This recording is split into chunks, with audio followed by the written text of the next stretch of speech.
who does God truly favor, light or dark chosen ones? We begin in silence because silence is where the truth speaks first, and in that silence the question echoes like thunder inside the soul. Who does God truly favor, light or dark chosen ones? It's not a surface question. It's not something you can answer with a simple quote or a vague idea about good and evil. It's a question that forces us to look deeper into creation, into consciousness itself. Because if we're honest, this isn't really about God choosing between two types of people. It's about us trying to understand why we were given the path we walk, why we feel pulled into light only to be dragged through shadow, why some of us are born into harmony and others into fire. The light-chosen ones, as many believe, seem easier to understand. They radiate kindness, compassion, forgiveness, higher vibration. They speak love. They serve. They often walk through life with a grace that inspires others. We look at them and think, yes, that is divine. That is God's blessing in motion. And perhaps it is. But what if you were never meant to be easy to understand? What if your fire, your shadow, your isolation, your spiritual rage is not a punishment? But what if being dark chosen doesn't mean you were further from God, but closer to a truth most people are terrified to carry? Click subscribe to this channel to get more profound spiritual lesson. You see, we have inherited a very linear idea of what favor looks like. We think blessings are always soft, that divine favor must always look like protection, light, comfort, approval. But what if favor looks like fire? What if favor sounds like silence? What if being chosen by God means being trusted to carry pain that would crush someone else, to walk through a life that breaks you down, not because you are unworthy, but because your soul agreed to remember something this world forgot? That truth is often born in shadow, that transformation rarely happens in peace, that the sacred is sometimes hidden in the terrifying. Let me tell you a truth that many are too afraid to say out loud. God does not favor one polarity. God embodies both. The light and the dark are not separate from God. They are tools, frequencies, aspects of divine evolution. God is not just love. God is truth. And truth contains both beauty and pain, peace and death. And those who are dark chosen, you carry the fire of that truth, not because you are less holy, but because you are built to withstand what others run from. You are not cursed for walking through hell. You were commissioned, and that commission, if you understand it, becomes the most sacred burden a soul can carry. Have you ever wondered why your suffering feels so personal, so intentional, as if life itself was designed to break you open not once but over and over? That's not random. That's alchemy. That's selection. The dark chosen ones are not favored by comfort. They are favored by transformation. You are not here to look divine. You are here to become it. And to become it means losing what others cling to. It means walking through abandonment, betrayal, rage, isolation, and still choosing to rise, not in spite of the pain, but because of it. That is favor. That is trust. That is spiritual firepower. But let's ask the question that most avoid. If God favors both light and dark chosen ones, then why do their lives look so different? Why does the light path often come with recognition, with admiration, with clarity, and the dark path with confusion, rejection, misunderstanding, and inner violence? The answer is simple yet brutal, because the world understands light. It does not understand darkness. The light comforts the ego, the dark confronts it. And if you are dark chosen, you are not here to fit into the world's comfort, you are here to break the illusion of it. We, the dark chosen, are not warriors of chaos. We are carriers of unfiltered transformation. We bring the storm so something deeper can emerge. We agitate what has been frozen. We dismantle what has been falsely labeled as truth. And often this is not seen as a gift, not even by ourselves, because the dark chosen one isn't praised for their path. They're punished by it, until they realize the punishment was really initiation, that every wound was a doorway, every rejection a sacred silence, every dark night an invitation to finally meet the part of yourself that doesn't need to be saved because it was never broken. So who does God truly favor? Maybe the real question isn't who, but why? Why were you shown what others ignore? Why were you awakened through pain instead of praise? Why did God give you vision, but not the language to explain it to others? Maybe because your path was never meant to make sense to the world. It was meant to make the world question itself. Your favor is not in the applause, it's in the clarity. It's in the weight you carry without explanation. The truth you speak when no one else will. The darkness you walk through, not because you enjoy it, but because you refused to abandon yourself in it. And perhaps the ultimate sign of favor is that God didn't remove your darkness, God gave it purpose. Now let me ask you the deepest question of all. If everything in your life, the pain, the loss, the confusion, wasn't happening to you but for your remembering, what have you been resisting that was actually part of your favor? That's where we begin, but what comes next will shake everything you thought you knew. Why dark chosen ones are tested more, and what the light can never understand. Let's go deeper now into the part that most people secretly feel but never dare to say aloud. Why are dark chosen ones tested more? Why does it seem like the universe leans harder on them, pushes them further, strips them raw, while others are simply asked to shine? And the truth is, it's because you were never meant to simply reflect light. You were meant to become the source of it through absolute darkness. That level of transformation cannot come from a comfortable life. It cannot be taught in books or passed down in soft words. It has to be burned into your soul. And that burning looks like tests. Relentless, sometimes cruel, always sacred. You've probably already noticed it. Things that come easy to others you must wrestle with for years. People who betray you aren't just passing lessons, they feel like soul fractures. Even your inner thoughts are louder, more complex, more intense. And you might ask yourself, why me?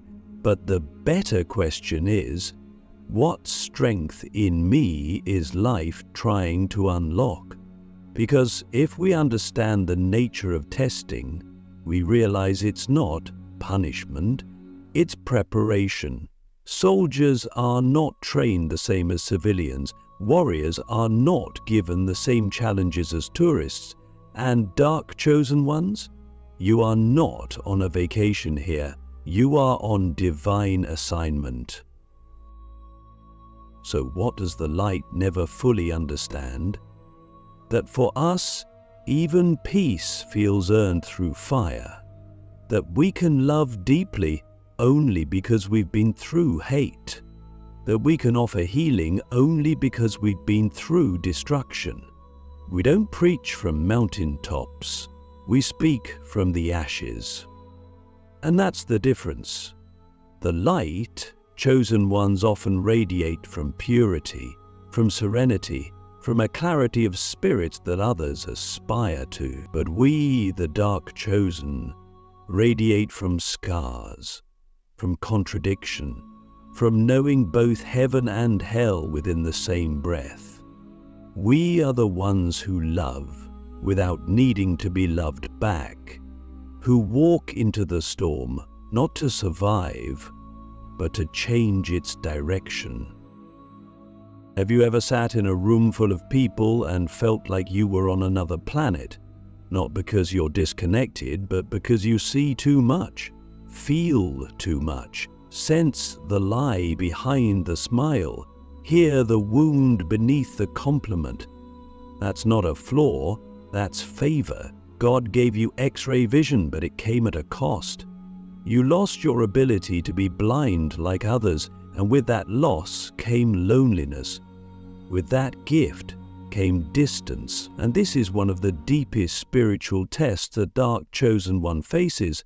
Can you carry your vision without demanding that others see it? This is where so many break. They think if they're not understood, they're not valid. But the truth is, when you are truly favored, your path will often look insane to those still asleep. That's part of the design.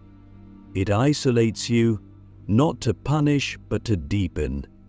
It blinds you from comfort, so you sharpen your inner sight.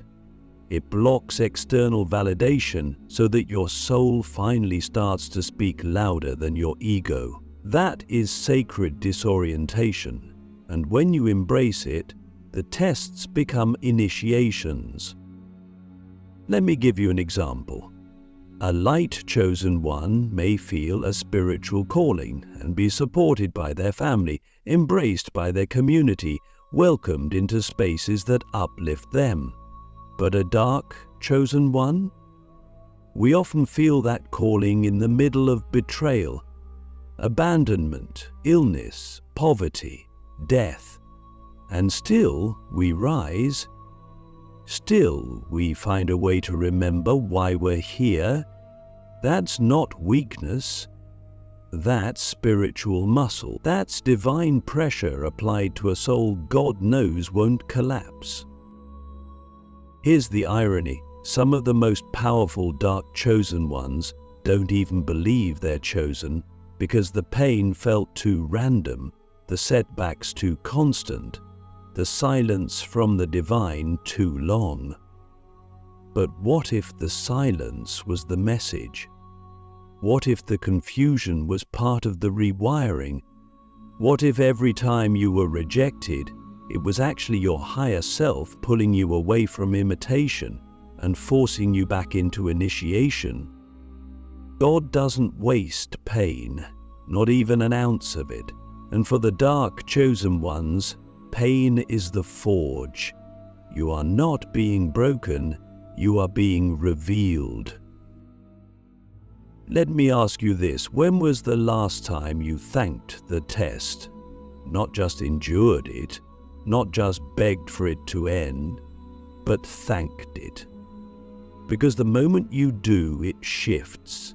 It stops being the monster in the dark and becomes the guardian at the gate. It was never your enemy. It was your proof. Proof that something in you is bigger than the pain itself. So why does the dark chosen path come with more suffering? Because you carry more spiritual voltage. And high voltage requires stronger grounding. You are being anchored to carry something otherworldly, and that takes time, struggle, endurance, trust. The light can shine in harmony, but the dark, we shine in chaos, and that is a different kind of power entirely. The secret exchange. What you must lose to awaken your dark gifts.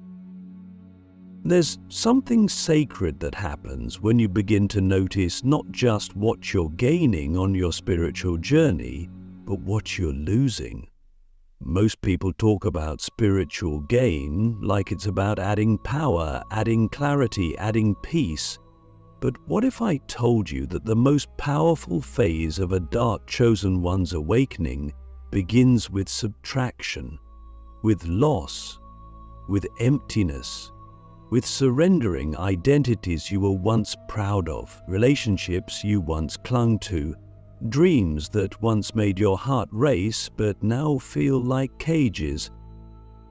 You can't walk into your highest calling still holding on to the life you built to survive, the version of you that learned how to play small to be accepted. That version has to die. The part of you that made yourself smaller so people wouldn't feel threatened by your intensity, that part doesn't come with you into the fifth dimension. This is the brutal honesty of ascension. You don't get to keep everything. You don't get to ascend without shedding. And this is where so many fall off the path, not because they're not powerful, not because they don't have the gift, but because they resist the sacred shedding. They want to become the phoenix without first burning. But we, the dark chosen, were never meant to rise clean. We rise covered in ash, laughing through pain, with nothing but our soul left intact. And that's what makes us unstoppable. So what exactly do we lose? The first loss is belonging. You lose the illusion that you must be understood to be loved. You begin to notice that trying to fit in kills your spirit faster than any failure ever could. You stop walking into rooms hoping to be liked and start walking in wondering who can handle your truth. There is a deep, aching grief in realizing you've outgrown the world you used to need, but with that grief comes something powerful: freedom. You stop being loyal to your comfort zone, you stop betraying yourself just to be accepted, and that's when the real favor of God starts to move through you. The second loss is the illusion of control. Every plan you had will start to fall apart, not because you're failing, but because your plans were built with the ego's logic, not the soul's wisdom. And God, in divine favor, will start tearing it all down. You will scream, you will resist, you'll try to glue back the pieces of a life that's no longer meant for you, but eventually you will let go. And in that moment you become something sacred, available to the unknown, available to divine downloads, available to missions you never expected. And that availability is what makes dark chosen ones different. We don't just walk into purpose, we surrender into it. The third and final loss is identity. Everything you thought you were will dissolve.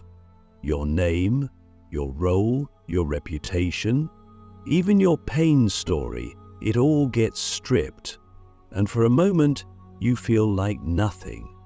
That is not failure, that is the gap between who you were and who you're about to become. It's terrifying, but it's holy, because in that space, you stop performing, you stop proving, you stop trying to earn worth, and instead, you become the vessel. No name, just purpose, no ego, just flow, no mask, just light carried through shadow. Have you ever felt that moment when you were no longer trying to be someone, but instead just became present, fully here, fully aligned? That's the afterburn of sacred loss, and only dark, chosen ones are forged that way. Our power doesn't come from what we build, it comes from what we let die. Let me ask you, What are you still holding on to that's actually holding you back? What identity are you terrified to lose even though you know it's in the way? Because favor isn't always about being lifted up. Sometimes it's about being emptied out. You can't carry divine fire in a cup full of ego. You were never meant to fit in. You were meant to fracture the mold, but to do that you must be willing to be exiled, to be alone, to be misunderstood. And that pain, that sacred pain, is the price of your gifts. But here's the twist. After enough loss, you stop fearing it. You start to see it for what it is, transformation in disguise. And eventually you don't just accept the shedding, you invite it. This is when your true gifts begin to activate, not from books, not from teachings, but from surviving the death of who you were and realizing you're still here. When you become the storm, the final test only the dark can pass. There comes a point on this path where you stop asking, "Why me?" and start realizing it had to be me. That shift, that moment of no longer feeling cursed by your path but chosen through it, is the final unlocking of divine favor. Not because God suddenly gave you power, but because you finally stopped resisting the power that was already written in your bones. You became the storm, not to destroy, but to cleanse. Not to impress, but to awaken. And that, right there, is the moment the universe bows back to you. Most people imagine that divine favor is soft, that it arrives like a gentle wind caressing you with light and love. But dark, chosen ones know the real secret. Divine favor is ferocious. It doesn't just bless, it breaks, it burns, it bends the ego until the soul cracks open. And that's the paradox. You're not favored despite your wounds, you're favored through them. God doesn't avoid the dark. God moves through the dark, and so must we. To become a storm is not to be reckless. It's to realize that peace, real peace, only comes after chaos has been integrated. You don't reach this point by skipping your shadow work. You reach it by dancing with it, sitting in it, asking your demons what they've come to teach instead of constantly trying to cast them out. And here's the wild truth. Some of those demons were never your enemies. They were just parts of you waiting to be redeemed. How can you judge your darkness when it's been the very forge for your light? When you reach the level of the storm, you no longer chase clarity. You become clarity. You don't seek validation. You become presence. You walk into a room and shift the frequency just by existing, not because you're trying, but because you finally stopped trying to be anything other than what you already are. And people will feel it. Some will fear it, some will follow it, but none will be able to ignore it. This is the favor no one sees coming, not the kind where life suddenly becomes easy, but the kind where you become unshakable, where betrayal no longer surprises you, where being misunderstood no longer hurts you, where loss no longer derails you, because now you understand everything taken from you was making space for what you were born to carry. The world doesn't need more perfection. It needs more power that's earned, power that was born in silence, tempered in exile, and refined in fire. That's what dark chosen ones hold, and that's why we're favored, not because we always chose the light, but because we didn't run from the dark. We listened to it, we understood it, we loved through it, And in doing so, we became the bridge, the storm, the vessel of sacred contrast that holds the key to awakening others who are still asleep in one extreme or the other. So now I leave you with this question. If God hid a key in your shadow, would you have the courage to go looking for it? Because that's what being a dark chosen one really is. Not proving yourself to anyone, not trying to be light for applause, but walking boldly into the parts of yourself no one taught you how to love, and finding God waiting for you there. That is divine favor. And it was always yours.